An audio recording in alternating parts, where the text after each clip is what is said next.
गुरुर्ब्रह्मा गुरुर्विष्णू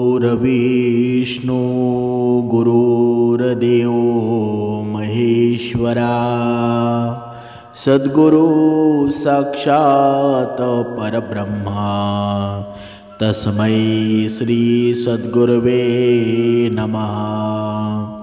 जय जय रघुवीर समर्थ श्रीराम समर्थ। सद्गुरु चरणांना नतमस्तक होऊन आपण या निरोपणाची सुरुवात करूया। मायबाप सज्जनांचं स्वागत आहे। समर्थांनी सांगितलंच आहे ना, बघा आता आषाढी एकादशीचे हे दिवस आहेत ना, बघा जी चालणारी जी पायी होते ते पाय आता पंढरपुरामध्ये गेलेले आहेत आणि विठुरायाच्या दर्शनाच्या रांगाच रांगा लागलेल्या आहेत। आणि जेव्हा या भगवंताचं जेव्हा दर्शन होईल ना, त्यांच्या चरणांवर हे मस्तक जेव्हा लागेल ना, तेव्हाच ते पाय शांत होणार आहेत, तेव्हाच तो वारकरी शांत होणार आहे। म्हणजे काय बरं, एवढ्या दिवस 10-15 दिवस झाले निरंतर ती दिंडी चालत आहे। ते पाय बघा, जणू काही ते पाय आहेत ना, जणू काही ते पाय दगडाचे बनलेले आहेत। कधी कधी तुम्ही विचार केला आहे का, आपण कधी कधी घरामध्ये असतो ना, बघा आपल्याला डायबिटीज जडलेला असतो, व्याधी दडलेल्या असतात आणि थोडं जरी सुद्धा चाललं ना तरीसुद्धा आपले पाय दुखू लागतात। पण हे वारीला लोक जातात ना, वारीला भाविक जातात, त्यांचे पाय नक्की दगडाचे असतात का? कधीतरी हा विचार करायला हवा। ते पाय दगडाचे अजिबात नसतात, पण त्यांच्या मनामध्ये निरंतर भक्ती दडलेली असते, त्यांच्या मनामध्ये नामस्मरण असतं आणि हे नामस्मरण आहेत ना, त्यांचं मन कधी थकू देत नाही।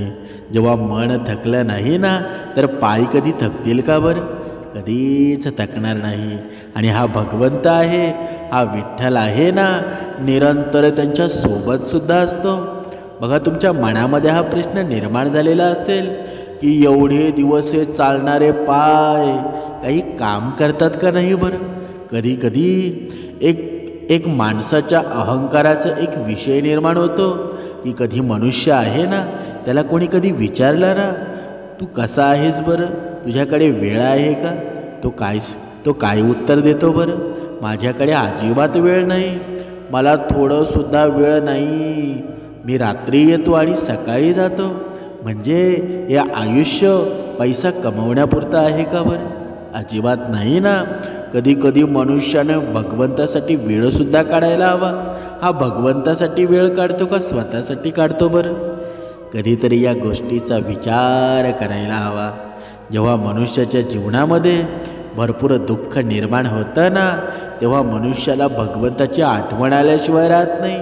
मग तेव्हा देवाला साकडे घालतो, देवा धाव, मग तेव्हा देव धावून येईल का बरं?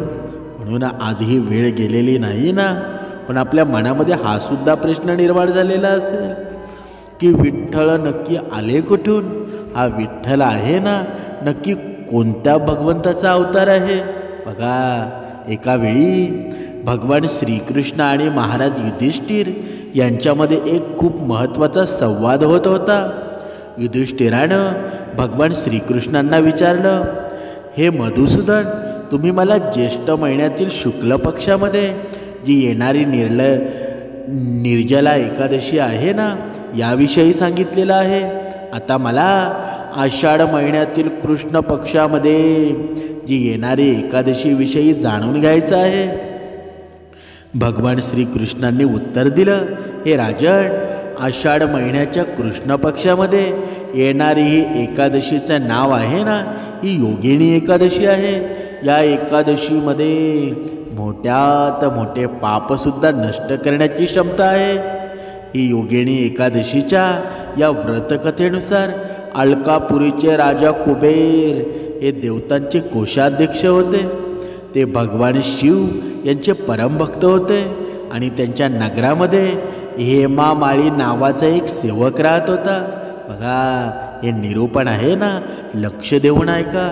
तुमच्या जीवनामध्ये खूप दुःख असतील ना, तुमचं मन स्थिर होण्याचं काम करेल। बघा लक्ष द्या, त्यांच्या नगरामध्ये हेमामाली नावाचा एक सेवक राहत होता. तो रोज मान सरोवरातून एक विशेष फूल घेऊन येत असे आणि भोळेनाथांची पूजा करण्यासाठी ते कुबेराला देत असे. हेमामाली निष्ठेनं त्याच्या मालकाची सेवा करत असे. कुबेरसुद्धा त्याच्यावर खूप प्रसन्न राहत असे. या सेवकाची पत्नी खूप सुंदर होती, जिचं नाव विशालाक्षी होतं. एक दिवस सकाळी तो मानस सरोवरातून फूल घेऊन आला, पण सरळ त्याचा मालक कुबेर यांच्याकडे जाण्याऐवजी तो त्याच्या पत्नीकडे गेला. घरी आल्यानंतर त्याला वेळेचं भान राहिलं नाही, तर दुसरीकडं कुबेर भोलेनाथांच्या पूजेसाठी फुलाची वाट पाहत होते. वाट पाहता पाहता 6 तास उलटून गेले. फुलाशिवाय पूजा करू शकत नसल्यामुळं कुबेर क्रोधित झाला आणि त्या क्षणी राजा कुबेरानं सैनिकांना त्या हेमामालीचा शोध लावण्यास सांगितलं. हेमामालीच्या घरी जाऊन शिपायांनी पाहिलं, हेमामाली घरी बसलेला आहे. सैनिकांनी लगेच जाऊन ही गोष्ट कुबेराला सांगितली. त्या ऐकून कुबेराला खूप राग आला. दुसरीकडे जेव्हा त्या हेमामालीला आठवलं की फूल द्यायचं आहे, तेव्हा तो त्याच्या चुकीचं प्रायचित्त करण्यासाठी राजा कुबेराकडे गेला. तो भीतीने थरथर कापत होता. हात जोडून तो कुबेरासमोर उभा राहिला आणि क्षमा मागू लागला. पण कुबेर क्रोधात होता. कुबेर त्याला म्हणाला, हे मूर्ख, तू महापापी आहेस. आज तू माझे आराध्य देव भोळेनाथ यांच्या प्रती अपराध केला आहेस. त्यामुळं मी तुला शाप देतो की या क्षणी तुझं संपूर्ण शरीर आहे ना कोडानं ग्रस्त होईल. तू पृथ्वीवर तुझ्या कर्माची फळं भोग आणि तुझ्या पत्नीपासून नेहमीसाठी दूर जा. कुबेरच्या शापामुळं त्या क्षणी हेमामालीचं शरीर कोडानं ग्रस्त झालं आणि तो पृथ्वीवर जाऊन पडला. तहान भुकेने व्याकुळ होऊन तो जंगलामध्ये फिरू लागला. खूप वर्ष तोही ते त्रास भोगत राहिला. पण भोळेनाथांच्या पूजेमध्ये मदत करण्याच्या कारणामुळं त्याची चेतना शुद्ध आणि सात्विक बनून राहिली. एक दिवस तो एका पर्वतावर जाऊन पोचला, जिथे ऋषी मार्कंडेय तपश्चर्या करत होते. ऋषींना पाहून त्या हेमामालीनं त्यांना प्रणाम केला आणि ऋषींनी त्याला त्यांच्याजवळ बोलावलं आणि विचारलं, मुला तू कोण आहेस बरं आणि कशा प्रकारे या जंगलामध्ये भटकत आहेस? त्या हेमामालीनं त्याच्या आयुष्यातील सगळा त्रास आहे ना त्या ऋषी मार्कंडेय यांना सांगितला आणि शेवटी हात जोडून म्हणाला की हे ऋषीवर, माझे काही पूर्वकर्म होते ज्यामुळं मला तुमचं दर्शन झालं. कृपया तुम्ही मला या पापापासून मुक्त होण्यासाठी मार्ग दाखवा. हेमामालीची प्रार्थना ऐकून ऋषी मार्कंडेय म्हणाले, येणाऱ्या आषाढ महिन्यातील या कृष्ण पक्षामध्ये योगिनी एकादशी येईल. तुला या एकादशीचं श्रद्धापूर्वक पालन करायचं आहे, ज्याच्या प्रभावामुळं तू सगळ्या पापांमधून मुक्त होशील. हेमामालीनं एकादशी करण्याचं ठरवलं आणि तिथून निघून गेला. आषाढ महिन्यामध्ये त्यानं योगिनी एकादशीचं श्रद्धापूर्वक आणि नियमपूर्वक पालन केलं. व्रताच्या प्रभावामुळं त्याचं शरीराचं कोडं मुक्त झालं. आता कोडं म्हणजे काय आहे ना हे तुम्हाला वेगळं सांगायची गरज नाही. कोडं म्हणजे शरीर किड्यांनी नासलेलं वेगवेगळ्या प्रकारे, म्हणजे पूर्ण ते शरीर आहे ना ते नासधूस झालेलं होतं आणि त्याचं मूळ शरीर आहे ना आता प्राप्त झालं होतं. ते मूळ शरीर प्राप्त करून तो त्याच्या नगरीमध्ये म्हणजे अलकापुरीला परत आला. पुढे भगवान श्रीकृष्ण म्हणतात, हे धर्मराज युधिष्ठिर, बघा तुमच्या लक्षात असू द्या, हे जे आहेत ना भगवान श्रीकृष्ण धर्मराजाला सांगत आहेत.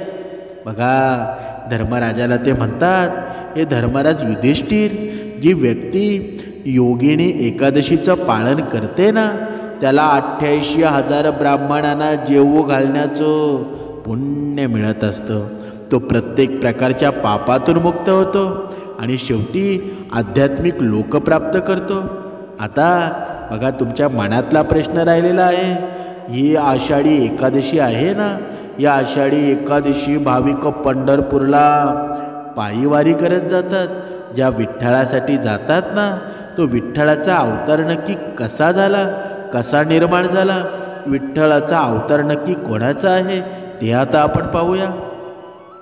या भारतभूमीवर भगवान विष्णू यांनी कितीतरी अवतार घेतलेले आहेत.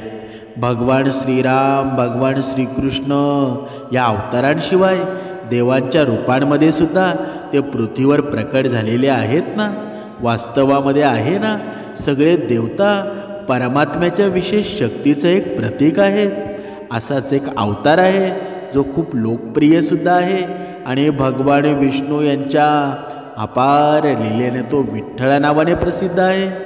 जे लोक महाराष्ट्रातील आहेत ना, त्यांना माहीत आहे विठ्ठल नाव काय आहे.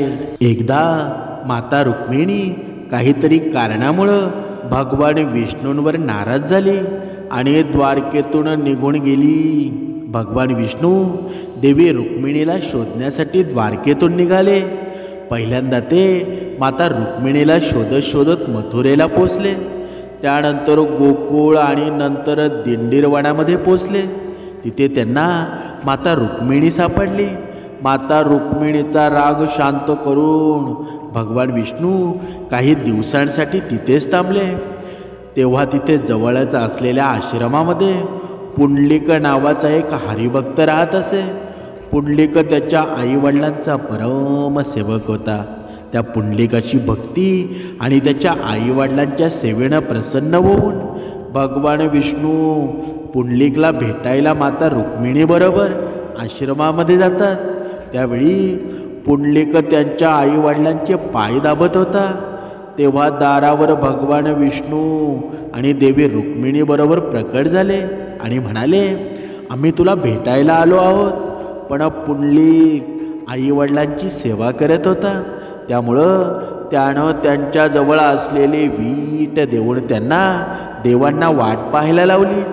भगवान विष्णू पुंडलिकची त्यांच्या आईवडिलांप्रती असलेली भक्ती पाहून प्रसन्न झाले आणि पुंडलिकानं दिलेल्या विटेवर उभे राहून पुंडलिकाची वाट पाहू लागले. जेव्हा पुंडलिकानं पुंडलिकाची सेवा करणं थांबलं, त्यानं येऊन भगवान विष्णूंची क्षमा मागितली. तेव्हा भगवंतानं पुंडलिकाची भक्ती पाहून खूप प्रसन्न झाले आणि त्यांना वरदान मागायला सांगितलं. तेव्हा पुंडलिकानं भगवान विष्णूंना तिथे थांबण्याची विनंती केली.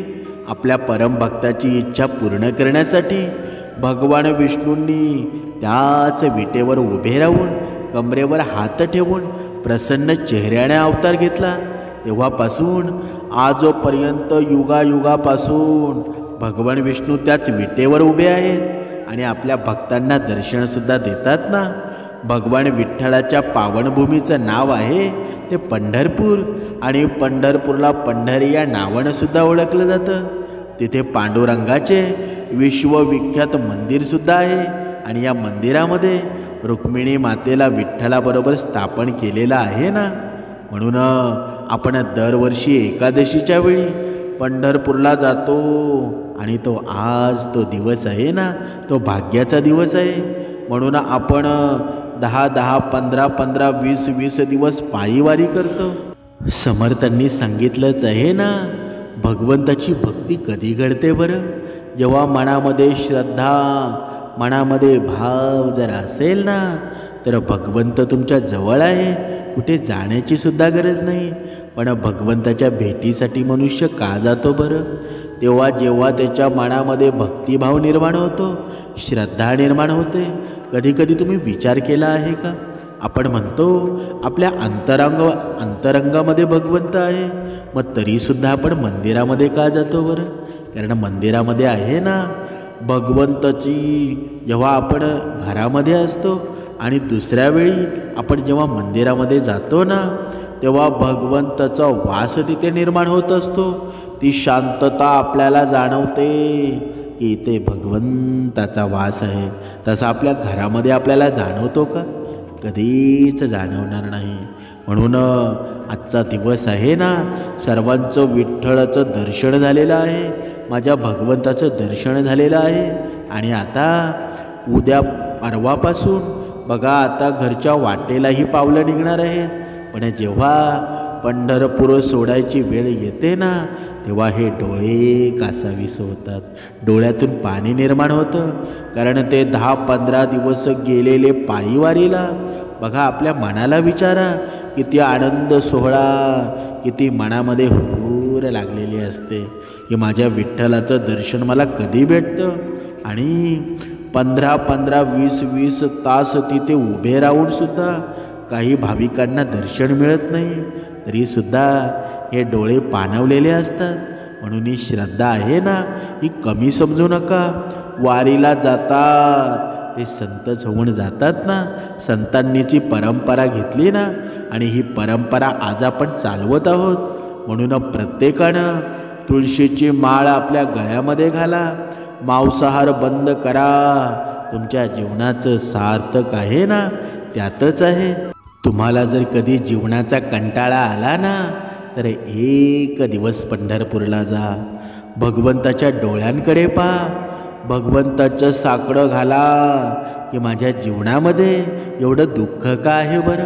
आणि तेव्हा भगवंताचं नामस्मरण करून घरी या. बघा, तुम्हाला त्याचं उत्तर मिळाल्याशिवाय राहणार नाही. पण त्यासाठी आपल्या मनामध्ये भक्ती निर्माण व्हायला हवी, श्रद्धा निर्माण व्हायला हवी. म्हणजे ही श्रद्धा निर्माण झाली ना की भगवंत तुम्हाला चाराचारामध्ये दिसू लागेल. म्हणून तुम्ही कोणत्याही भगवंताची भक्ती करा, दत्तगुरूंची करा, श्रीकृष्णांची करा, रामाची करा, विष्णूंची करा, की वेगळ्या कोणत्या देवतेची करा, पण तुमच्या मनामध्ये श्रद्धा असायला हवी. जोपर्यंत मनामध्ये श्रद्धा आणि भाव नसेल ना, तोपर्यंत तुम्हाला भगवंत कधीच मिळणार नाही. म्हणून आज ही वेळ गेलेली नाही. भगवंताचा हा देह आपल्या भगवंताचा आहे. आणि त्याच्या साधीन जर करायचा असेल ना, तर अंतःकरणाची भक्ती गरजेची आहे.